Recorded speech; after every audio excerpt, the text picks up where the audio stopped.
하나님의 형상으로 지어진 우리, 하나님의 형상으로 지어진 우리라는 제목으로 말씀을 나누기 원합니다. 사랑하는 여러분, 오늘 아침에 나오실 때 다 반드시 한 번씩 했던 일들이 있으실 겁니다. 제가 무슨 얘기를 하려냐면 아침에 거울 다 보시고 오셨죠? 예, 다 거울 보시고 오셨을 거라고 생각합니다. 거울 보시면 무슨 생각이 보통 드십니까?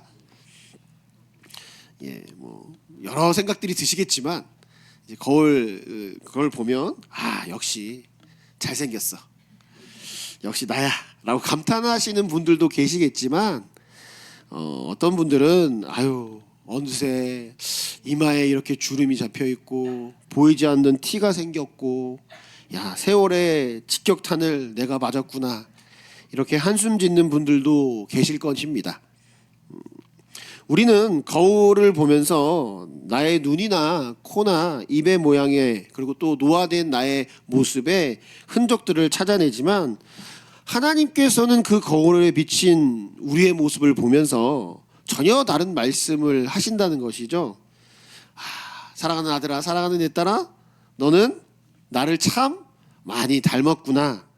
내 형상이 내 안에 있단다.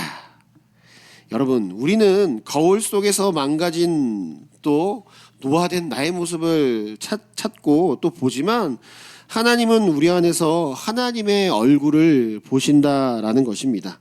그리고 오늘 본문이 바로 그 하나님의 형상, 하나님의 얼굴을 보는 그 비밀을 다루고 있습니다.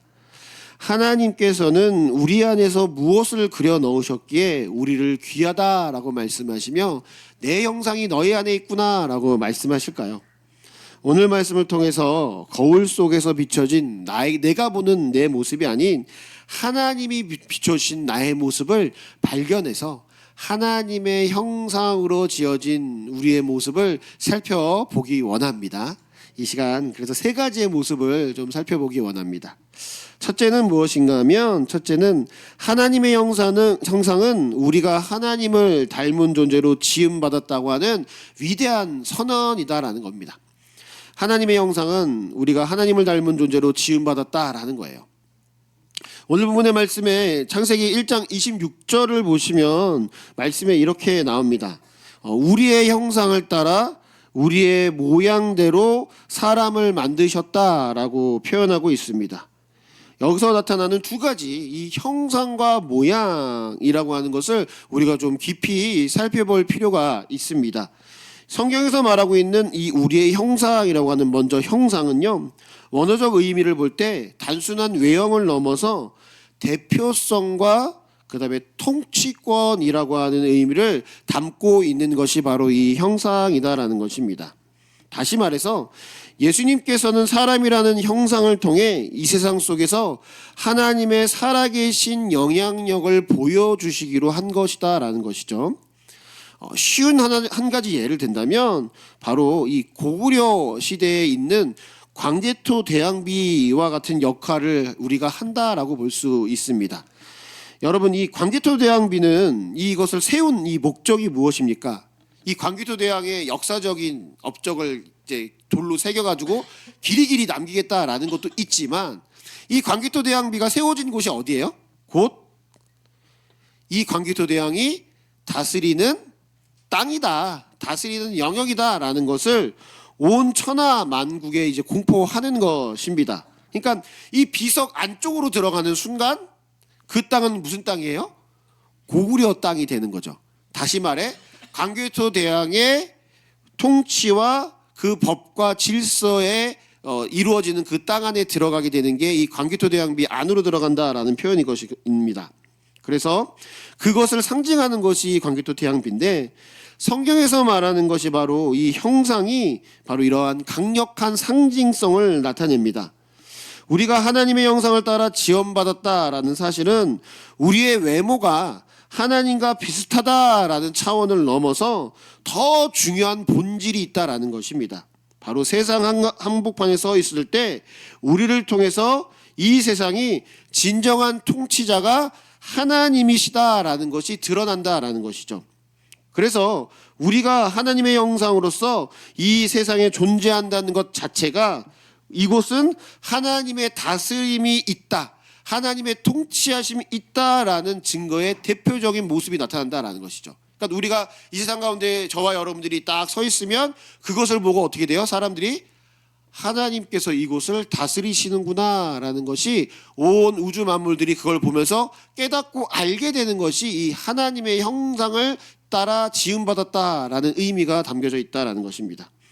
사랑하는 여러분, 그렇기 때문에 우리가 하나님의 형상을 지음받아 이 땅을 살아가고 있다는 것은 우리가 하나님의 대리인이 되었다라는 것을 의미합니다. 하나님을 대신해서 이 땅 가운데 그분의 거룩한 뜻과 그분의 공의의 통치를 실현하는 존재로 부름받았다라는 것이 하나님의 형상을 닮은 우리다라는 거예요. 그러기에 우리가 사람들을 볼 때 우리가 어떻게 봐야 돼요? 하나님의 형상으로 본다면, 이곳에 하나님의 통치와 공의가 이루어지는 곳이구나라는, 하나님의 통치와 이루어짐에 대한 것들을 우리가 바라봐야 되는 것이 이 형상이다라는 것입니다. 두 번째로, 이 성경에서는 모양이라고 하는 이야기를 합니다. 우리의 형상과 우리의 모양이라고 이야기를 하죠. 그래서 모양이라고 하는 것은 하나님의 유사성, 하나님과 닮은 모습을 이야기합니다. 물론 여기서 닮았다라고 하는 것은 하나님과 우리가 똑같은 존재다라는 것을 의미하지 않습니다. 오히려 하나님을 끊임없이 닮아가도록 지음받았다라는 것이 모양이다, 우리의 모양을 따라라고 할 때 그 모양에 담겨져 있다라는 것입니다. 그러니까 하나님은 자신의 모양을 따라 사람을 만드셨지만 동시에 피조물인 우리가 창조주와 같을 수 없음을 명확하게 이야기하셨습니다. 이를 통해 창조주 하나님과 사람 간의 사이의 관계가 분명하게 세워지는 것이 우리의 형상을 따라, 더불어서 우리의 모양을 따라 사람을 지으자라고 말했다라는 것입니다. 그래서 사람은 하나님과 동등한 존재가 아닙니다. 형상을 입었다고 해서 동등한 존재가 아니다라는 거예요. 평생 오히려 하나님을 닮아가도록 만들어진 존재, 만들어진 게 바로 사람이다라는 것입니다.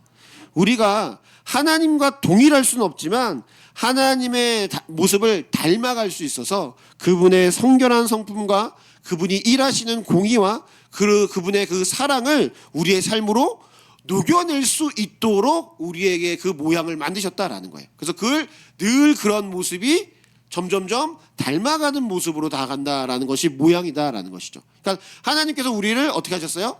우리의 형상으로, 그러니까 하나님의 형상으로 만드셨고 하나님의 모양으로 만드셨다라는 이 두 가지의 모든 것들이 바로 이러한 두 가지 뜻으로 담겨져서 우리에게 나타나고 있다라는 것입니다.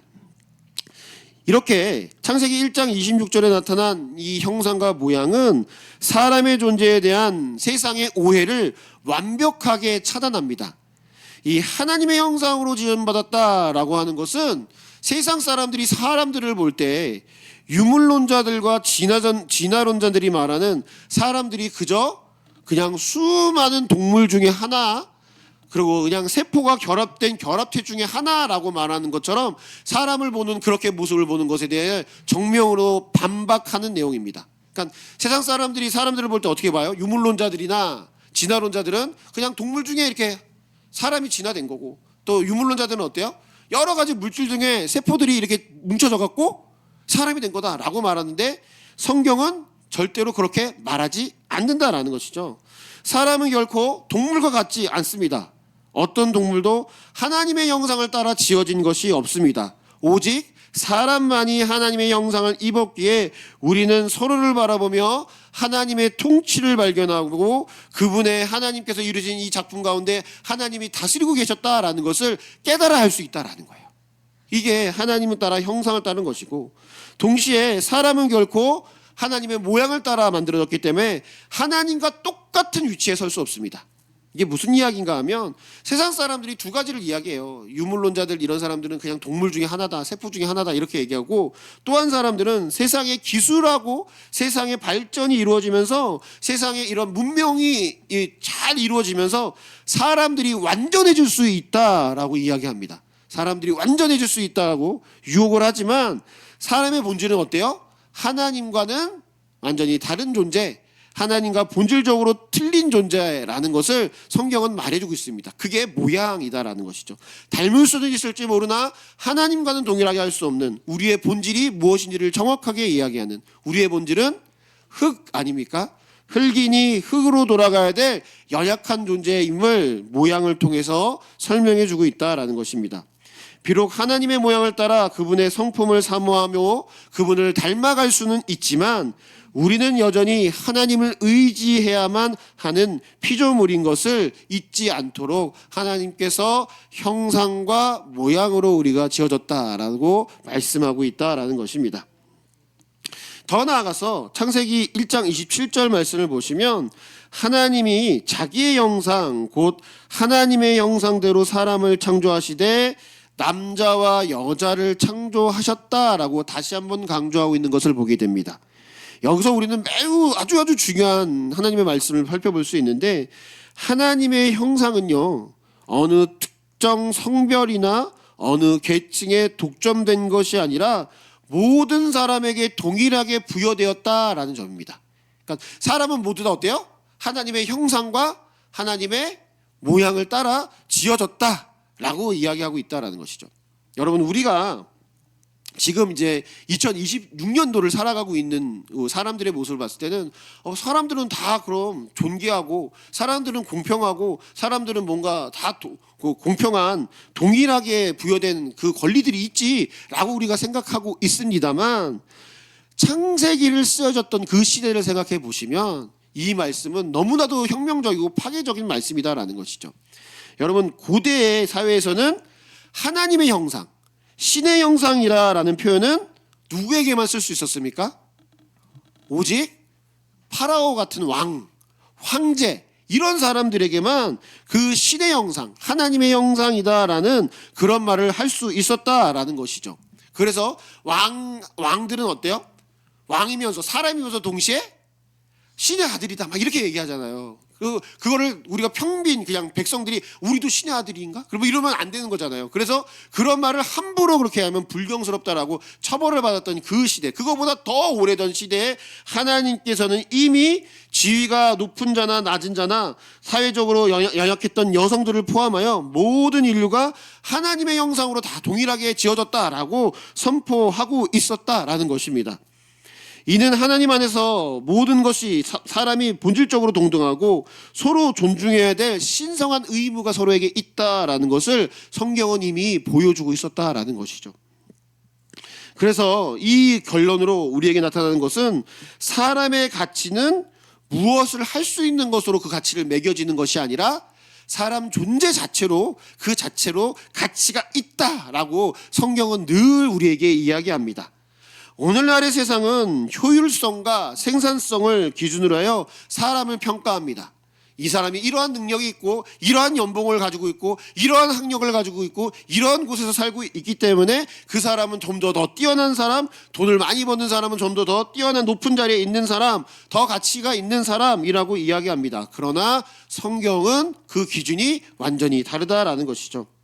사람의 귀하고 존엄함은 우리의 기술이나 지식, 사회적 역할에서 나오는 것이 아니라 우리가 하나님의 형상으로 지음받았다는 그 존재적 기원에 우리의 존귀함이 달려져 있다라는 것입니다. 그러기에 세상에서 우리가 비록 성공을 거두지 못했다고 할지라도 사회적으로는 아무런 영향력이 없는 그냥 그저 한 사람일지라도, 그저 우리가 번동에 있는 그냥 살아가 있는 그저 한 50대 60대 70대 장년의 사람일지라고 보일지라도 그 사람 안에는 여전히 훼손될 수 없는 하나님의 형상과 모양이 담겨져 있기에 우리는 사람을 귀하게 본다라는 것이죠. 그러니까 여러분, 우리가 사람을 귀하게 보는 것은 어떤 이유에서 사람을 귀하게 봅니까? 지금 우리의 사회와 법망과 도덕과 질서와 윤리가 우리 사람은 존귀하다라고 말해서 우리가 사람을 귀하게 보는 것이 아니라 우리는 하나님의 말씀대로, 하나님께서 하나님의 말씀으로 하나님의 형상으로 사람을 지으셨기 때문에 그 사람을 우리가 하나님의 형상과 하나님의 모양으로 우리가 바라보고 있다. 그렇기 때문에 그렇게 존귀하게 여기고 있다라는 것을 우리가 고백해야 된다라는 것입니다. 사랑하는 여러분, 그렇게 우리의 가치는 세상의 평가에 휘둘리는 유동적인 가치가 아니고요, 절대적인 가치예요. 하나님이 우리를 만드시고 자신의 형상으로 우리를 지으셨기 때문에 우리의 존엄은 누구도 침해할 수 없는 절대적인 것입니다. 그리고 그 사실을 우리가 잘 깨달을 때 비로소 나 자신을 사랑할 수 있고, 그 다음에 두 번째 이제 대주로 넘어가는 이웃을 하나님의 눈으로 바라보며 진심으로 그들을 사랑할 수 있게 된다라는 것입니다. 사랑하는 여러분, 하나님의 형상과 모양을 기억하며 늘 살아가시는 귀한 믿음의 종들 되시길 간절히 축원합니다. 우리의 모습이 어때요? 저의 모습이 비록 저 이렇게 잘생겼어도 왜 그렇게 웃으세요? 하나님의 형상 가운데 있다. 하나님의 모양으로 닮아가고 있구나라는 것을 우리가 봐야 된다는 것이죠. 우리의 좌우의 분들을 바라보시면 그분들이 어때요? 늘 보는 똑같은 분, 그냥 매주 보는 정겨운 분이시지만 그 안에 하나님의 형상이 있어 하나님의 통치가 드러나고 하나님의 모양이 있어 하나님을 닮아갈 수 있구나라는 것을 바라보시며 살아가시는 귀한 믿음의 종들 되시길 간절히 축원합니다. 두 번째는 무엇인가 하면, 두 번째는 하나님의 형상은 혼자가 아닌 관계 속에서 그 형상을 맞춰간다라는 겁니다. 여러분, 오늘 말씀의 26절 말씀을 가만히 좀 들여다보면 하나님께서 사람을 창조하실 때 형상과 모양이라고 하는 단어를 쓰시면서 이제 설명을 해주시는데, 그 앞에 한 가지의 조건을 걸어 놓으세요. 그게 뭐냐면 우리라고 하는 겁니다. 우리의 형상을 따라 우리의 모양대로 우리가 라고 이야기를 하고 있어요. 여러분, 하나님께서 이 창세기 말씀을 보시면 이 창세기의 첫날부터 여섯째 날까지 모든 만물을 이제 말씀으로 창조하시잖아요. 근데 말씀을 가만히 보시면 하나님께서 그냥 하나님이 명하시고 말씀하셔서 빛을 만들고 하나님이 말씀하셔서 궁창을 만드시거든요. 그런데 사람을 만들 때 이렇게 얘기하세요. 우리라고 하는 표현을 하세요. 그러니까 동물과 식물과 세상의 모든 만물들을 만들 때는 그냥 하나님께서 명하셔서 그 모든 세상의 만물들을 만드셨다라고 한다면, 사람을 만들 때는 우리라고 하는 단어를 표현하면서 우리가 같이 사람을 만들자라고 표현을 하고 있다라는 것이죠. 사랑하는 여러분, 유독 사람을 만드실 때 의도적으로 우리라는 말을 꺼내셨다라는 것은 여기서 나타나는 우리가 의미가 있다라는 것이거든요. 그럼 먼저 여기 성경에서 나타나고 있는 이 우리, 창세기 26장에서 말하고 1장 26절에서 말하고 있는 우리라고 하는 것은 누구를 말하는 것입니까? 결론적으로 말하면 성자, 성부, 성령 하나님, 이 삼위의 하나님을 말씀하고 있습니다. 이 삼위의 하나님이 함께 모여서 생활하시며 충분한 기쁨과 행복 가운데 있으면서 그곳에서 살아가시다가 그 행복과 즐거움 가운데서 정말로 부족함 없는 모든 것이 충만한 결핍과 부족함이 없는 삼위의 하나님께서 우리를 만드셨다라는 것이죠. 함께 이야기하여 우리가 이제 우리의 형상을 따라 우리의 모양을 따라 우리가 사람을 만들자라고 이야기했다라는 것입니다. 이 우리라고 하는 것이 그래서 굉장히 의미가 있고, 그래서 하나님께서 이렇게 사람을 만드셨던 이유는 뭔가 부족해서 내가 영광을 좀 더 받아봐야겠어라고 하기보다는 하나님께서 세 분의 삼위의 하나님이 함께 있으면서 모든 것을 충만하게 넘치는 그 행복의 순간에 사람을 만드셔서 그 행복한 순간을 초대하고 계시는 것을 우리가 볼 수 있습니다. 이게 하나님께서 사람을 만드신 이유입니다.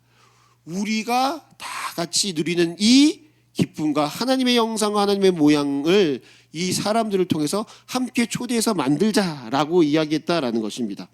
그렇기 때문에 우리의 삶의 목적의 이렇게 우리를 하나님께서 만드신 완벽한 그 교제함의 즐거움에 우리를 동참시키기 위해 우리를 부르셨기 때문에 우리의 삶의 목적이 완전히 바뀌어지게 살아가게 된다라는 것이죠. 만약에 우리가 하나님께서 우리를 만드셨을 때 우리 세 명을 잘 섬기고 영광을 돌리는 삶을 살아야 된다라고 이렇게 이야기했다면 내 힘을 쥐어짜서 하나님께 무언가 대단한 것을 드려야 된다고 생각할 수 있고 공로와 점수를 따야 할 것처럼 부담을 느낄 수 있지만, 진짜 영광을 위한 삶은 하나님이 이미 누리고 계신 그 영광의 잔치, 우리가 누리고 있는, 함께 교제하면서 이루고 있는 이 영광의 잔치 안에 우리를 참여시켜 주신 겁니다. 내 공로로 자랑하는 삶이 아니라 하나님이 주시는 기쁨을 마음껏 누리고 그분의 인자한 손길을 따라가는 삶을 우리에게 허락하여 주시고 우리를 그 자리로 불러주셨습니다. 그래서 우리가 무엇인가 업적을 남겨서 하나님이 영광을 받으시는 것이 아니라 우리가 하나님 안에서 참된 행복을 누리며 나눌 때 비로소 그분의 영광이 우리를 통해서 빛나게 된다라는 것이죠. 하나님이 삼위의 하나님을 만들어서 우리라고 하는 개념으로 사람을 만드셔서 그 기쁨, 우리 공동체를 이루는 기쁨 안에 우리를 초대하셨고, 그래서 어떻게 해요? 사람을 만드셨을 때 어떻게 만드세요? 혼자 안 만드시고 혼자 있는 게 좋지 않다라고 그러시잖아요. 그러면서 뭐라 그래요? 27절에 남자와 여자를 만드셨다 그런 거예요. 그러니까 앞서서 제가 형상에 대한 독립성을 얘기했다면, 두 번째는 우리라라고 하는 사람의 최초의 그 구분으로 남자와 여자를 만드셔서 그 두 사람이 공동체를 이뤄서 하나님의 형상과 모양을 이루어서 하나님이 누리시는 그 공동체의 나눔의 기쁨을 더하게 할 수 있도록 남자와 여자를 만드셨다라는 것이죠. 그래서 이 남자와 여자를 통해서 완벽한 존재를 만드셨다라고, 하나를 이루어야 된다라는 모습으로, 목적으로 우리를 이렇게 만드셨다라는 것입니다. 그런데 여러분, 남자 여자가 하나 되는 게 쉬울까요? 독일의 유명한 심리학자 이 프로이드가 이런 말을 했다고 합니다. 자신이 사람의 심리학을 연구하면서 30년을 지냈지만 난 아직도 여자의 마음을 모르겠다, 이렇게 이야기했답니다. 저도요, 이 사랑해서 제 아내랑 결혼해서 이 거의 13년을 살아왔지만 아직도 저는 제 아내의 말의 뜻을 잘 이해하지 못할 때가 많이 있습니다. 아내가 이 됐어 이렇게 말하면 그 말이 진짜 돼서 그런 건지, 빨리 와서 사과를 해야 되는 건지, 아니면 빨리 와서 일을 해야 되는 건지, 이 말을 잘 모르겠어요. 그래서 그렇습니다. 그런데 그래서 이 연애에 대한 책 중에, 남자와 여자에 대한 이 연애학에 대한 책 중에 가장 유명한 책이 뭐냐면 화성에서 온 남자, 금성에서 온 여자라는 책이 있어요. 그러니까 뭐예요? 하나님의 형상으로 만들어졌지만 완전히 다른 별에서 온 존재처럼 남자와 여자들이 그렇게 만들어졌다라는 것이죠. 남자와 여자를 그렇게 만드셨다면 각각의 사람들이 어떻게 만들었겠습니까? 너무나도 다른 존재로 우리가 살아가고 있었고, 우리가 사람들을 나누어 보면 여러 가지 모습으로, 실제로 우리 교회 공동체도 그렇고 살아가는 곳곳의 모습도 그렇고 다 나누어져서 살아갈 수 있지 않습니까? 성별뿐만 아니라 세대로 나눠질 수도 있고, 재산으로 나눠질 수 있고, 성별로, 인종으로도 나누어질 수 있다라는 것이죠. 이처럼 우리가 서로 다른 이유로, 서로 틀렸기 때문이 아니라 서로 다름을 통해서 혼자서는 결코 알 수 없는 하나님의 넓고 깊은 성품을 배워가도록 우리를 그렇게 부르셨다라는 거예요. 그래서 하나님께서 남자와 여자를 만드시고 이렇게 공동체를 만드셔서 그것을 통해서 어떻게 해요? 하나님의 형상과 하나님의 모양을 서로 보고 드러내며 살아가도록 우리에게 말씀하셨다라는 것입니다. 그렇기 때문에 교회라고 하는 공동체가 참 재미있는 공동체입니다. 하나님께서 이 교회라는 곳을 만드셔서 이곳에서 하나님의 형상을 드러나기에 너무나도 좋은 조건으로 이루어졌다라는 것이죠. 여러분, 교회만큼 이 세대별로 쫙 모여있는 공동체가 없어요. 또 교회만큼 각각의 삶의 모습이 너무나도 천차만별로 다르져 있는 것이 없어요. 학력도 서로서로 다르죠. 삶에 오는 환경도 서로서로 다르죠. 모습도 서로서로 다릅니다. 가정 환경도 다 다르죠. 이러한 모습으로 우리가 함께 모여서 이 교회에 함께 공동체로 이루어지고 있다라는 것입니다. 그러면서 하나님께서 이곳에서 하나님의 형상을 드러내고 그리고 하나님의 모양을 나타내다라는 것입니다. 그렇기 때문에 교회는요, 나와 잘 맞는 사람도 있고요, 나랑 잘 안 맞는 사람들도 있습니다. 이해가 되고 정이 가는 사람들도 있고요, 반대로 보기만 해도 정이 안 가는 사람들도 있어요. 하지만 그 나와 맞지 않는 사람, 그 사람이 나의 모난 부분을 깎아내고 나를 더 하나님의 형상과 하나님의 모양으로 우리를 빚어내는 그런 놀라운 하나님의 도구가 됩니다. 그게 내가 될 수도 있고요, 그게 또 다른 사람이 될 수도 있습니다. 그리고 그게 살아가는 가정에서도 그런 일들이 일어나면서 우리에게 계속해서 하나님께서 말씀하시는 것이 뭐예요?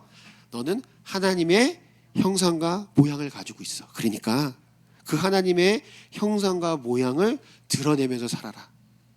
그리고 또는 그 사람의 하나님의 형상과 모양을 바라보아라 라고 우리에게 말씀하고 계시는 거죠. 나 혼자로 그 형상과 모양을 드러내는 것이 아니라 사람들을 통해서, 가장 처음으로는 남자와 여자를 이야기했지만 그것이 확장되어 각 사람들을 통해서 하나님이 우리라고 하는, 함께 하는 것을 통해서 우리에게 그런 모든 것들을 허락해 주셨다라는 것입니다. 여러분, 하나님의 형상은 그래서 홀로 있는 것이 아니라 더불어 함께 있을 때 그의 형상이 드러남을 기억하시고 서로의 모습을 바라보시기 바랍니다. 가정에 가셔서 우리 사랑하는 가족들을 바라보시기 바랍니다. 어떻습니까? 바라보시면 하나님의 형상이 보이십니까? 잘 보일 수 있도록 우리가 사람 보면서 그 숨겨진 하나님의 형상을 발견하시고 숨겨진 하나님의 모양을 발견하십시오. 이를 통해서 또 우리가 드러내시는 삶도 사셔야 합니다. 그렇게 우리가 하나님의 형상을 공동체로 이루시는 귀한 믿음의 종들 되시길 간절히 축원합니다. 마지막으로 하나님의 형상은요, 사랑으로 드러낼 때 제대로 드러낼 수 있다는 거예요. 마지막 세 번째는 하나님의 형상은 사랑으로 드러낼 때 완성됩니다. 그러니까 하나님께서 우리를 하나님의 형상과 모양으로 만드셨고 그걸 혼자 두지 않으시고 남자와 여자 여러 사람을 놓아서 같이 모여서 하나님의 형상을 드러내고 하나님의 모양을 드러내야 된다라고 말씀을 드렸잖아요. 그러면 그걸 어떻게 하면 잘 드러낼 수 있을까요? 그 형상을 완성시킬 수 있는 방법은 창세기 2장에 나타난 하나님께서 아담을 통해서 하와를 만드시는 장면에서 우리는 그 답을 찾을 수가 있고, 아담이 천조물을 바라보면서 하는 행동을 통해서 그 답을 알아볼 수 있습니다. 창세기 2장 20절 21절 말씀입니다. 20절 말씀은 제가 읽고요, 21절 말씀은 함께 읽도록 하겠습니다. 아담이 모든 가축과 공중의 새와 들의 모든 짐승에게 이름을 주리라. 아담이 돕는 배필이 없으므로 여호와께서 하나님이 아담을 깊이 잠들게 하시니 잠들매 그가 그 갈빗대에 하나를 취하고 살로 대신 채우시고. 아멘. 사랑하는 여러분, 이 말씀이 지금 우리가 이 하나님의 형상과 모양을 이루며 완성하며 살 때 하는 두 가지의 모습입니다. 한 몸을 이루는 것, 그리고 사랑의 이름으로 불러주는 것이에요. 한 몸을 이루는 것, 사랑의 이름으로 불러준다라는 거예요. 하나님께서 아담을 깊이 잠들게 하시고 그의 갈빗대를 취하셔서 하와를 만드십니다. 여기서 우리가 주목할 것은 하와가 아담의 뼈와 살에서 직접 나왔다라는 것입니다.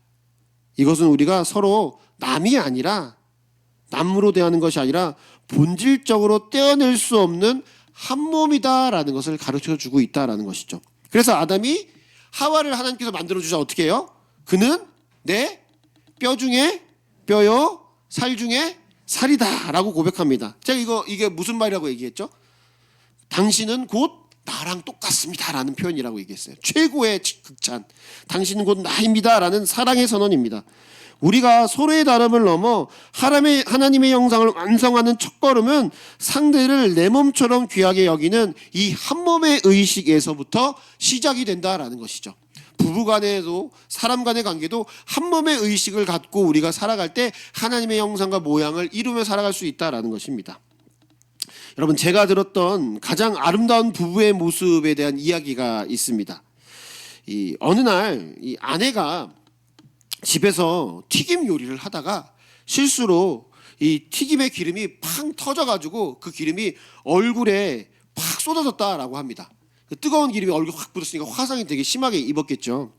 그래서 급히 이제 119 응급차가 오고, 그리고 이제 그 병원에 이제 실려가고, 또 응급차에 있었던 구급대원들이 이제 보호자를 찾아야 되잖아요. 보호자를 찾아야 되니까 이 남편 되는 사람에게 이제 부인이 지금 큰 화상을 입었으니까 어서 이제 무슨 병원에 지금 오시라라고 연락을 하였습니다. 근데 이 남편이 병원에 이제 직장에서 빨리 조퇴를 해갖고 이제 병원으로 막 이제 찾아가는데, 이 찾아가는 택시 안에서 이렇게 이상한 행동을 하나 한 거예요. 그 가는 동안 중에. 근데 이게 무슨 행동이냐면 이렇게 행동을 했답니다. 제가 잠깐 보여드릴게요. 가면서 이렇게 가는 내내 이렇게 병원에서 아내가 그 병원에 있다고 얼굴에 화상을 입었다라고 얘기를 듣고, 그리고 가는데 이렇게 하고 가더래요. 왜 이렇게 하고 갈까요? 왜 이렇게 하고 갔을까요? 남편이 왜 한쪽을 가리고 갔을까요? 한쪽 눈을 가리고. 왜 그랬을까요? 이 혹시나 아내가 화상으로 이 화상만 입었대, 얼굴이 기름 튀었다는 소리만 들었으니까 혹시라도 아내가 두 눈이 실명하게 되면 내 눈을 빼워줘야겠다라는 생각을 했대요. 근데 내 눈을 빼워주기 전에 혹시라도 가는 도중에 뭔가 사고가 나서 내 눈이 사라지면 안 되니까, 그래서 한쪽 눈을 가리면서 그러면서 그 병원까지 따라갔다라고 이야기합니다. 여러분, 이것이 바로 당신은 곧 나라고 고백하는 한몸된 하나님의 형상의 실제적인 모습이다라는 것이죠. 사랑하는 여러분, 하나님께서는 이렇게 우리가 한몸 되는 것을 바라보시고 우리를 세워주신다라는 것입니다. 더불어서 하와는 하나님의 아담을 돕는 배필로 세우셨다라고 표현하고 있는데, 여기서 돕는다라는 것은 단순히 보조적인 역할을 하는 것이 아닙니다. 이렇게 한몸 되는 것처럼 이 원어를 보시면 에제르라고 하는데, 하나님이 우리를 도우실 때 하는 그 도우심으로 우리 서로를 바라보라라고 하셨다라는 것이죠. 하나님께서 우리를 도우실 때 어떻게 도우시죠? 그냥 옆에서 응원해 주시고 끝나나요? 잘하나 못하나 구경하시나요? 하나님 우리를 도우시는 건 뭐예요? 우리의 연약함을 채워주시고 우리를 온전하게 하시는 것이 도우심이거든요. 그러니까 하나님이 우리를 도우셨다라고 했을 때는 우리가 그게 그저 그냥 옆에서 응원해 주는 게 아니라 내가 못했던 모든 부족함을 채우시고 우리를 온전하게 만들어 주셨을 때 그 도움을 받았다라고 하잖아요. 이 하나님의 도우심을 받았다고 하는 단어하고 똑같은 단어가 지금 돕는 배필에 담겨져 있어요. 그러니까 우리가 서로 바라볼 때 우리가 어떠한 모습으로 돕는 모습으로 나아가야 되는데, 이것이 마치 상대방의 부족한 모든 부분을 우리의 강점으로 채워주며 그 존재를 온전하게 완성시켜주는 동반자의 모습을 갖고 있다라는 거예요. 그게 한 몸에 대한 모습이다라는 것입니다. 두 번째로, 우리가 사랑의 이름으로 우리가 사람들을 불러주어야 한다라는 것이죠. 아담은 만물의 이름을 지어주면서 세상이, 하나님이 세상에서 어떤 의미지, 이 만물이 어떤 의미가 있는지를 발견하게 하는 일들을 아담이 그 일을 했다라는 것이죠. 그가 만물의 이름을 지어주고 아내의 이름을 지어주면서 그 사람의 의미와 그 사람이 어떠한 삶을 살아야 될지를 아담이 이야기해 주는 것을 보게 됩니다. 이렇게 그 이름을 불러줌으로써 그의 모든 의미를 부여하는 그러한 가장 대표적인 모습이 바로 앤 설리번 선생하고 헬렌 켈러의 모습을 통해서 우리가 그 모습을 볼 수 있습니다. 여러분, 앤 설리번 선생과 헬렌 켈러인데, 이 헬렌 켈러라고 하는 이 여인은 어떤 여인인지 잘 알고 계실 거라고 생각합니다. 보지 못하고 듣지 못하는 사람입니다. 이게 맹농아라고 그러거든요. 맹하면서 농아를 얘기할 때 맹농아라고 합니다. 근데 보지도 못하고 듣지도 못하는 사람은 어떻게 될까요? 소리를 낼 수 있을까요? 소리를 낼 수가 없어요. 그러니까 말을 할 수가 없어요. 들리지가 않으니까. 그리고 또 그러나 보이지도 않아요. 그러니까 이 헬렌 켈러가 세상에서 존재하지만 세상과 아무런 관계를 맺지 못하는 그저 어둠 속에 있는 아이였다라는 것이죠. 그리고 사람들이 이 아이가 이제 얘기를 해주면 듣던지 아니면 보던지 이 둘 중에 하나를 해야 이 아이를 통제를 할 수 있는데, 이 아이가 통제가 안 되잖아요. 들리지도 않고 보이지도 않고. 그러니까 얘는 지금 살아는 있지만 짐승이다, 이건 동물이다. 얘 말도 못 알아듣고 얘 지능이 없는 애다, 얘는. 이렇게 이 사람들이 치부를 했던 거예요. 근데 그럴 수밖에 없는 게 안 보이잖아요. 안 들리잖아요. 그러니까 뭘 먹으라고 해줄 수도 있는 것도 아니고, 말을 듣는 것도 아니고, 그저 소리만 지르고 뭐 주어지는 거 막 집어 던지고 막 이제 사고를 치니까 얘는 지능이 없고 이건 동물과 같다, 이렇게 사람들이 생각을 했다라는 거죠. 근데 실제로 이런 아이들이 있죠. 지금도 있어요. 그런데 그래서 가망 없는 아이라고 이야기했습니다. 그런데 이 헬렌 켈러를 본 한 사람이 그렇지 않다라고 얘기하는 게 바로 설리번 선생님이라고 하는 사람입니다. 이 오른편에 이 검은 옷 입은 사람이 설리번이거든요. 이 사람이 이 아이는 지혜가 없는 게 아니에요라고 얘기를 해요. 분명히 지혜가 있습니다. 알아듣습니다라고 하면서 그에게 말을 가르쳐 줘요. 근데 여러분, 보이지 않고 들리지 않는 사람한테 어떻게 말을 가르쳐 줄 수 있을까요? 불가능하지 않을까요? 보이지도 않고 들리지도 않는데. 그러니까 그래서 사람들이 오해를 하는 거거든요. 이 사람이 지혜가 없다, 짐승 같다, 아예 뭐 인지를 못한다 이렇게 생각하는데, 이 설리번 선생님이 어떻게 가르쳐 주냐면, 여기 사진에서 나오는데 입술에다가 손을 갖다 댑니다. 그러면서 이제 영어로 이제 가장 대표적인 이제 워터 이렇게 얘기를 해줍니다. 그러면서 그 입을 갖다 대서 이렇게 소리를 내라고 알려주는 거예요. 처음에는 이 헬렌 켈러가 그게 아무것도 안 보이고 안 들리니까 막 이제 난리를 치는 거죠. 그런데 걔를 잡고 설리번 선생님이 끝까지 손으로 계속 알려주고 입으로 대주고 알려주고 입으로 대주고 하면서 그를 이렇게 가르쳤다라고 합니다. 이 영화가 있는데 그 영화를 보시면 이 영화의 장면 중에 하나는, 가장 결정적인 장면이 이 물을, 그 펌프에다가 물을 탁 뿌려가지고 그 헬렌 켈러 손에다가 물을 해서 물이 착 닿는, 그러니까 감촉이 있을 거 아니에요. 그 감촉을 하게 한 다음에 그 손에다가 WT 이렇게 해서 워터라고 알려주니까 그 아이가 그 얘기를 알아듣고 워터라고 발음을 합니다. 그러면서 이 아이는 짐승이 아닌, 가망 없는 아이가 아닌 우리가 똑같은 지혜와 생각이 있는 아이인 것을 이 셀리번 선생님이 입을 통해서 그렇게 해서 가르쳐줘서 그가 말을 할 수 있게 되면서 그가 공부할 수 있게 됩니다. 그리고 이 헬렌 켈러가 그러면서 자신이 이 모든 것들이 이름이 있고 그곳에 하나님의 생명이 담겨져 있다는 것을 그가 깨닫습니다. 그래서 헬렌 켈러 영혼에 이 하나님의 형상을 붙여준 사람이 바로 이 셀러번이라고 하는 셀러번 선생님의 그 헬린의 영혼에게 하나님의 말씀과 영혼을 붙여준 것입니다. 그리고 마지막에 헬렌 켈러가 이렇게 얘기합니다. 선생님이 내 이름을 불러주고 세상의 이름을 가르쳐 주었을 때 나의 죽었던 영혼은 비로소 살아났습니다. 아담이 하와에게 이름을 지어준 것, 그리고 그 이전에 수많은 동물들과 생물들에게 이름을 지어준 것은 결코 지배나 소유를 위한 것이 아니라 그것은 하나님이 만드신 소중한 피조물 하나하나를 자세히 보고 그 안에 담겨진 가치를 발견해서 불러주는 사랑의 소리요, 그 사람에 대한 그 회복의 음성이었던 것을 보게 됩니다.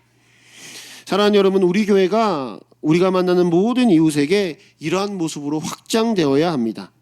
우리 주변에는 자신의 가치를 잃어버린 실패자, 외로운 자라는 이름표를 달고 가는 수많은 헬렌 켈러들이 있다라는 것이죠.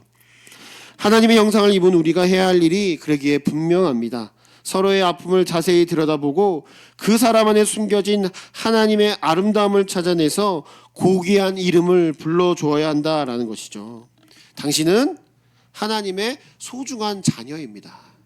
당신은 우리 교회에 꼭 필요한 보석입니다 라는 이 말이 우리 안에 너무너무 중요하고 그것을 우리가 고백을 해야 된다라는 것이죠. 그것이 우리가 하나님의 형상으로 지어진 우리의 모습을 더욱더 극명하게 완성시킬 수 있는 모습이다라는 것입니다.